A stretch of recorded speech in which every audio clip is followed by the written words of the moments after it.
there, friends. If you menstruate or you love someone who does, then buckle up because this video is for you.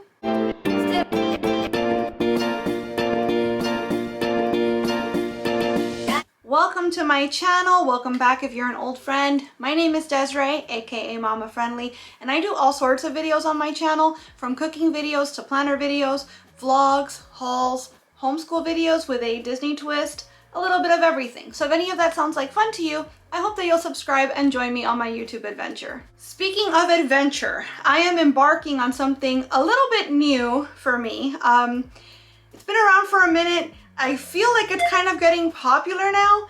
And so because I've recently started doing it, I wanted to kind of share my experience with you guys, share the information that I found, and if it helps anybody out there, then that's fantastic. That being said, I am not an expert. I am not a doctor. This is not medical advice. This is just one person sharing with another something that they've found is kind of helping them feel better in their bodies. And so if you want to try it out, by all means, watch the video, gather information, do your own research, and go from there. What is it that I'm talking about specifically? Well, I'm talking about something called cycle syncing. Cycle syncing is the practice of changing your diet, your exercise, and your lifestyle habits to reflect the menstrual cycle stage that you're at. The reason for this is because men or people assigned male at birth, their cycles for their hormones are 24 hours long. So they peak in the morning, they come down at night, and the story goes on, right? Women, people assigned female at birth, menstruators, people born with uteruses, our cycles are 28 days approximately, or thereabouts. So throughout the course of a month, roughly, we experience the highs and the lows as opposed to them all happening cyclically every single day.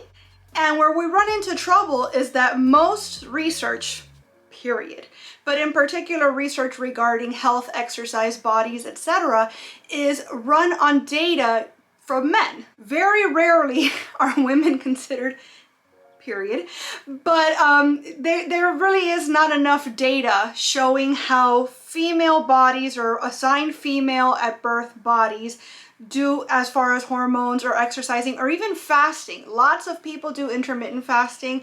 I used to do intermittent fasting, and while it might give you short-term benefits, it is wreaking havoc on your hormones because IF, or intermittent fasting, was studied predominantly, if not exclusively, on male bodies. So what I am doing today is giving you this little bit of an intro to cycle syncing generally, but I'm going to do a course of 4 different videos where I'm going to cover a different part of the menstrual cycle in each video. I'm going to tell you a little bit about how long each cycle lasts, what happens to your body during each cycle, and as such, how you should support your body during your cycle. Things you should eat, how you should exercise, the processes going on in your body, and why you might require certain nutrients more than others depending on where in your cycle you're at. And once again, I am new to this. I'm not an expert. I'm also definitely not a doctor. So do with this information what you will, but do not take it as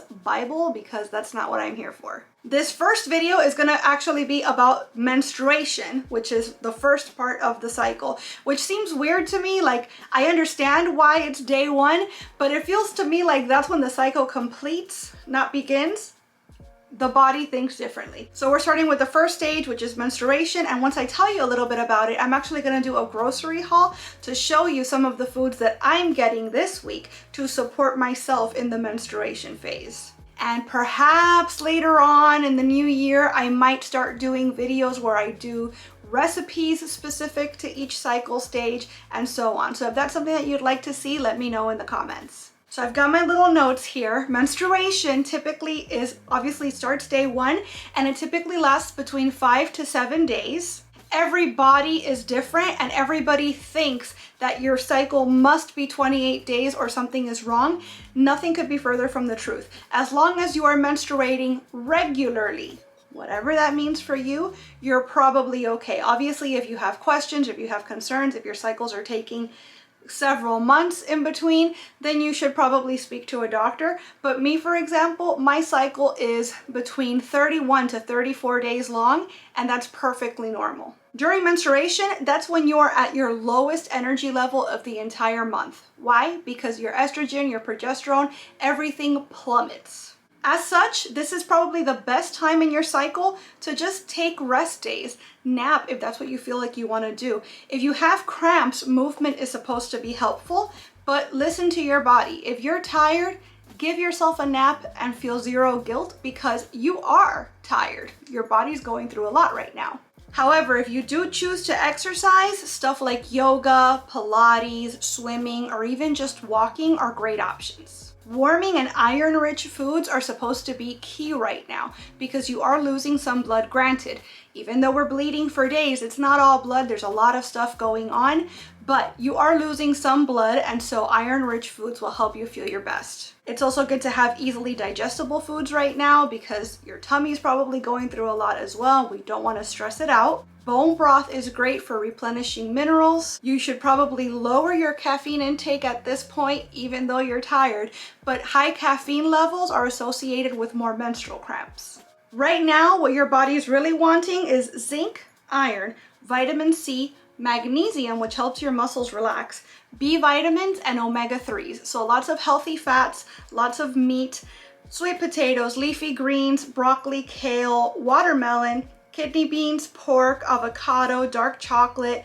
beef, berries, grapes, wild rice, oily fish, and nori or seaweed are all great options right now. There's also something called seed cycling, which is not directly tied into cycle syncing at all. It's two completely different things, but they are related in that they both are used to kind of support your menstrual cycle. So seed cycling means that for the first 2 weeks of your cycle, you would eat stuff with flaxseed in it and pumpkin seeds to help support that part of your cycle.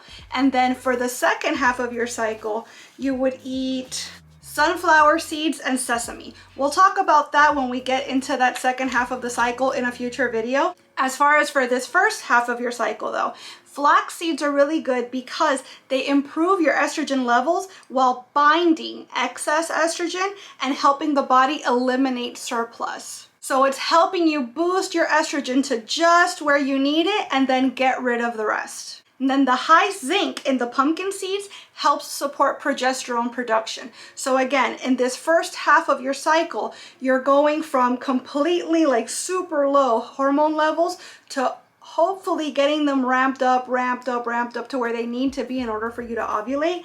And so seed cycling is supposedly, I haven't started doing it yet myself, but supposedly a great way to support your body into creating the hormones that you need to help you ovulate. So seed cycling in particular is something that is talked about a lot in PCOS groups or groups of women that are trying to conceive. So if you're trying to stabilize your cycles, basically, you can help support your body in doing that by seed cycling. So when we're talking easily digestible foods, what comes to mind are things like stews, because everything is kind of cooked down together to where it's basically a mush, but there's a lot of good nutrition there, like potatoes and beef, for example. Lots of good minerals, lots of vitamins, and then bone broth, as I mentioned earlier, is also a great way to replenish minerals and very easily digestible, good for the gut. So those are two good examples of foods that you should have on hand during your menstrual phase.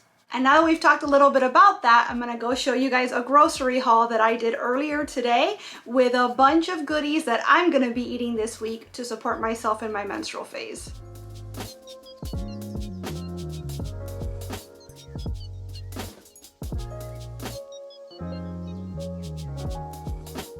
Welcome to real life in my real life kitchen where my son is watching TV and eating chips in the background. So forgive the background noise, but wanted to show you guys some of the stuff I got this week in my grocery haul to support the menstrual stage of the menstrual cycle. So my list here, I've got veggies for digestion. So that's going to be like high fiber veggies. I have things like sweet potato and calabaza or pumpkin. This in a stew with some pork and some kidney beans. Yum, yum, yum. So we've got that. We have some leafy greens, which we're gonna have with extra virgin olive oil, those good fats. You could also have broccoli, kale, watermelon. Next on the list, I've got pork. You have flaxseed, pepitas, or pumpkin seeds, citrus fruits. Now, I did not pick up any citrus this time, but I did get a nice little array of fruits here. So I have some pomegranate seeds, arils, however you pronounce that, they're here. We also have these tropical fruit cups, which I only tried recently, and they are so delicious. So hopefully this fits the bill. It's also suggested as far as fruits that you get berries, grapes, pineapple, cherries. So I've got some strawberries here and some blackberries as well. And I'm probably gonna use these to top some chia seed pudding. Can't forget the dark chocolate, a great source of magnesium. So I've got these pumpkin spice coconut butter cups, and these are gonna be a nice little treat for me this week. Beef and oily fish, great sources of fat and protein. I mentioned nori or seaweed. You could also have wild rice. Anti-inflammatory herbs and spices such as turmeric are also a great thing to use to season your foods with. Avocado is another great source of healthy fats, and I can never find good ones. I always leave them out too long and let them go bad. So I got this, and this way I can grab a little sealed pack whenever I'm ready for it, and it will be ready for me. We've got some kidney beans, as I mentioned earlier, and there's a bag of lentils somewhere, yeah, which I recently showed y'all how to make a lentil soup in the crock pot. I'll post the recipe up here in the corner if you want to see it. That would make a great recipe for this week too. And lastly, eggs. Lots and lots and lots of eggs. I eat loads of eggs anyways, so this works for me. So that's everything I've got for the week, specifically for, you know, my menstrual stage grocery list. I also always keep celery, onions, carrots, like any veggie scraps, and chicken bones in the freezer, so that bone broth is just an hour away whenever I want it, and that will very likely be part of my meal planning this week as well. Almost forgot something else I picked up for the first time. I haven't had this yet, but I am a big fan of tea generally, as you can see, so this will be my first time with this, with raspberry leaf tea, but this is supposed to be good for helping menstrual cramps. So I guess I will report back on that in one of the future update videos. Alright friends, so there you have my grocery haul for the week for my menstruation stage that I'm at. And there's obviously way more things on the list that I could have gotten, but this is realistically what I got this week to eat. If any of the information that I've talked about today sounds interesting and you want to learn more, there's all sorts of resources online. Or if you have a specific question, ask me and I'll do my best to find the answer for you. I'm hoping to have another one of these videos up in a couple weeks, and by the end of 2022, I hope to have covered all 4 stages of the menstrual cycle, so that in the new year, I can focus on bringing you guys recipes, giving you updates on how it's going for me, and so on. So yeah, like I've been saying all along, this is just my experience, what I'm learning along the way, but I'm hoping that it's helpful to somebody out there. And so if that's you, thanks for being here. Thanks for watching. I really hope you enjoyed the video. And if you did, I hope that you will please give it a big thumbs up. I'd also love it if you would subscribe and click that notification bell, because I post at least 3 times a week and I wouldn't want you to miss a minute. Thanks so much again for watching. Bye.